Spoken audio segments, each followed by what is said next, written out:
बाण तैयारी बेले हेला विस्फोरण चालीगला स्वामी स्त्रींकर जीवन आसंतु जानिबा एहार सर्विशेष खबर विषय।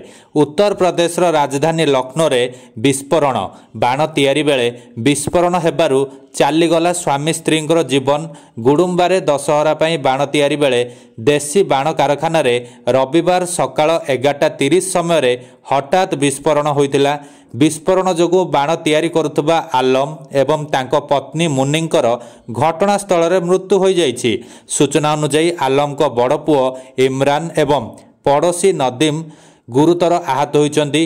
मोट 2टी विस्फोरण होइतिबा बेले विस्फोरण एते जोर थिला जे शब्द अर्ध किलोमीटर पर्यंत सुना जाइथिला। कुहा जाउछि जे आलम निज घरे बारूद रखुथिले एवं एथिरु बाण तैयारी करुथिले। विस्फोरण रे आलमकर संपूर्ण घर नष्ट हो जाइछि। घर भितरे एबे भी किछि लोक पोती होई रहिथिबा आशंका करा जाउछि। विस्फोरण संपर्क रे सूचना पाइबा परे अग्निशम बाहिनी, पूर्व ADCP, Ghaziapur SP, inspector Gudumba force सहित घटनास्थल रे पहुंचि। विस्फोरण जोगु निकटवर्ती घर गुड़िकरे फाट सृष्टि होइछि। रिलीफ एवं उद्धार कार्य द्रुत गति चलथिबा जणा पड़िछि। मुख्यमंत्री कार्यालय पक्षरु जारी एक विवृत्ति रे कुहा जाइछि, लखनऊ जिलार एक बाण कारखाना रे घटिथिबा दुर्घटना संपर्क रे मुख्यमंत्री को सूचना मिली सारिछि।